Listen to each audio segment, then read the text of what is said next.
Survival is a long shot. Let's go.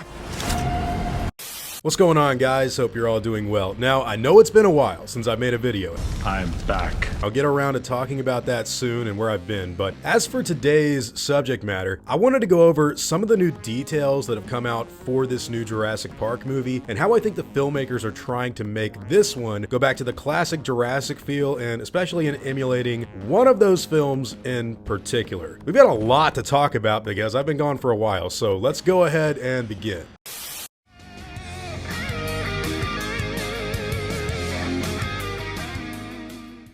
Alright guys, hope you're all doing well. So look, the most recent thing that has come out for Jurassic World Rebirth is this new TV spot, which basically goes over much of the same footage that we've already seen, while also giving us a few new shots and camera angles during some action sequences. We can see here a new shot of Scarlett and Jonathan on the boat before it gets attacked by the Mosasaurus, and there's also a shot revealing the carcass of that Parasaurolophus in the background we see here. We saw that on set a very long time ago, so yeah, I thought they'd like touch that up with CGI or something, but it looks like it's just going to be laying there. The movie is clearly trying to adapt Michael Crichton's river raft sequence from the book in a way that feels pretty spot on, apart from this particular species being different in the novel, and we'll get into more of that later, but still, the main takeaway from this brand new TV spot that I have is the tone they're trying to sell us on. I was pretty straightforward in my trailer review when Jurassic World Rebirth was first shown off to us that while it looked like it was a very well shot film and the synopsis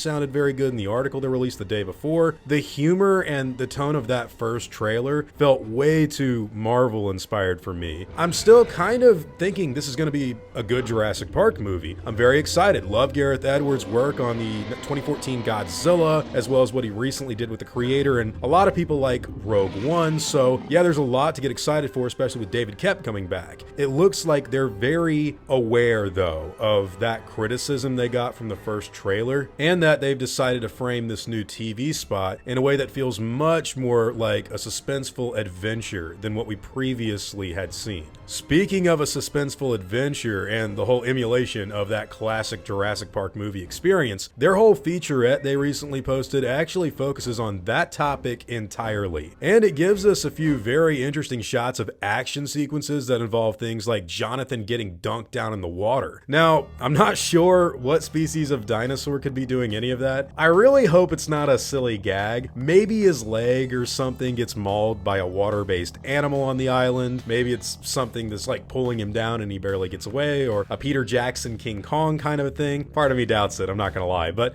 there's also a shot of everyone running on the beach and away from something that I guess is chasing them, with what looks like a ton of blood in the water. Now, truthfully, it may not actually be blood, and it could just be something underneath the surface that is giving it that burgundy look. But I gotta say, with Gareth Edwards saying that this particular movie felt like a love letter to Steven Spielberg films, this really does remind me of the raft that gets washed up on the beach in Jaws. So yeah, it's something that we may need to discuss in a completely different video or something down the line. Other than that, guys, some Cineacon footage was released in which a lot of people gave it a pretty positive review. There were some people talking about something like a T-Rex breathes fire or something, but I think a lot of that was taken out of context because people were like, oh no, we didn't mean like it literally breathes fire, it's just like in a fiery location or something. So again, with all that being said, none of that stuff from Cineacon has been released to us yet, so we can't really make any opinion for it ourselves. I will say that the entire raft sequence looks insane in these behind the scenes shots that they've done in the featurette. They are literally using a raft, and they even got the paddles and everything to go along with it. No motor on the back of the thing, not a big steel cage like in Jurassic Park 3. This is pretty much the river raft sequence full stop, with only the characters of Alan, Grant, Lex, and Tim missing from the book. David Koepp explains in the featurette that Steven Spielberg called him up to return to the film series after having been absent since The Lost World Jurassic Park. So it really does look like things are headed in a direction that's way different than the Colin Trevorrow material. And again, I've said all this a million times before, so let's see what they actually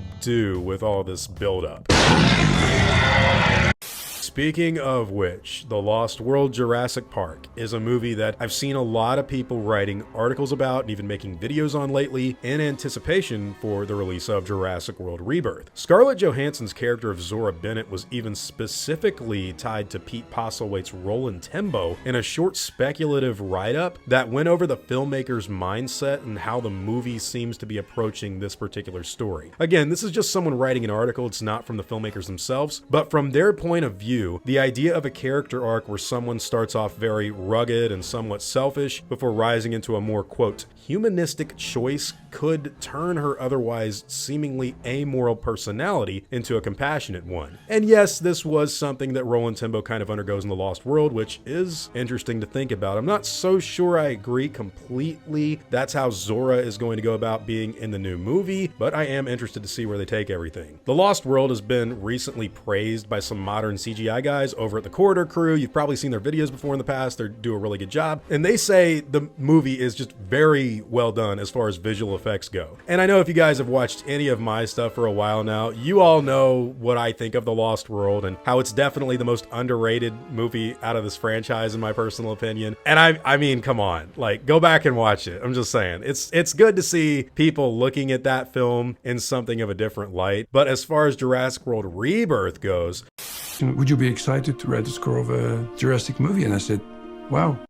Okay, so one other piece of news that came out while I was literally making this video happens to be an announcement for our new composer. Alexandre Desplat has been working on the music for Jurassic World Rebirth for a while now, and look, this is the guy that did the music for movies like The Shape of Water, the last two Harry Potter films, and Gareth Edwards' version of Godzilla. The last one being the most interesting and relevant one because the same director of Godzilla is making this new Jurassic Park movie. Now, I'm not gonna lie, I was kind of surprised to see his name attached because he hasn't really done anything like a Jurassic Park before, but if he brings some of the stuff he did in Godzilla to this new film and joins it to some of the old school themes, which he did say he's kind of doing in the interview they had of him, I think it'll all be fine. Michael Giacchino did the music for the last 3 movies, so I guess they wanted to switch it up for this new one and try something new. I gotta say, I don't really have a lot of thoughts or opinions on that news because Jurassic World Rebirth is super close to coming out, so anything I say is already going to be overrun by the film itself in just a very short amount of time. But yeah, we got our new composer. Some of the TV spots and even behind the scenes stuff is still keeping a lot of the details close to its chest. So truthfully, the next trailer for this movie is probably right around the corner. I'm personally thinking early May, but it could be a little bit after that or even a little bit before. I do think we're going to get Jurassic World Rebirth's second trailer in the month of May. We did get something of a placeholder runtime for the movie, by the way, but I don't really know if that's accurate or not. Take this info with a pinch of salt. I certainly hope it's not accurate, by the way, because it only shows that Jurassic World Rebirth is going to be an hour and 40 minutes long, which is only a bit longer than JP3. And look, I like to have Jurassic Park movies clock in at least around the 2-hour mark. So again, not so sure how accurate that is. It's just another thing to think about. Could be a placeholder. How long do you guys think this movie is going to be? Because if it's only an hour and 40 minutes, I mean, that's like a very fast movie. I know, like, even those that don't like Jurassic Park 3, don't you think it could have been improved with like 30 more minutes of film? Yeah, I personally think so. Anyways, Jurassic World Rebirth is going to be here very soon, and if this movie actually does a good job and pulls off an Alien Romulus reception with around an $800 million box office, if it does that in this climate, I think that will actually be very good, and it will be steering the franchise in a direction that is positive in terms of, you know, its reputation. Now, that's pretty much all we have to go over in this brief rundown, but as far as where I've been, look, I actually got sick a while back with some kind of new strand of the flu, and it was brutal to say the least. And after I got better, my family was still sick from it. You know, it passed on to everyone, and I just kind of had to deal with all of that for a while. But I was also going through Lent for the first time properly this year. So I'm in the process of becoming Eastern Orthodox, and the fasting was something that was definitely a new experience, but I honestly loved every bit of that. But yeah, the fasting and the flu, you know, they don't really go together. After that happened, once Holy Week started, I wanted to be there for every single thing I could be. So in short, I'm okay. Everything is cool. I've just been a little bit busy in life. Thanks for all you guys reaching out to see what was up, by the way. I actually really appreciated that in the comments. Now, one other thing, Dr. Grant has been confirmed for Godzilla Godzilla vs. Kong 3. So we've got a bunch of crazy stuff to look forward to on Dragon Curve. Anyways, guys, those are all just my own thoughts and opinions on this new information about Jurassic World Rebirth. I'll go into more stuff in the future about not only this new movie and some of the stuff that's come out for it, but also Jurassic Park Survival, and yeah, a lot of other stuff that I want to talk about. So rest in peace, Pope Francis. Hope you guys had a great Easter, and I hope everything is going good for all of you guys all over the world. Christ is risen. Hope you guys enjoyed the video, and whatever your own thoughts and opinions happen to be, let me know in the comments down below. Now, before I go, I want to thank everyone that's helped me build my channel over the years. I'd also like to thank every one of you guys who've watched my stuff. You've all been extremely cool to me. If you enjoyed the video, I'd appreciate a like and hope that you'll consider subscribing. God bless you all. Christ is King. See you guys in the next video, and as always, take it easy.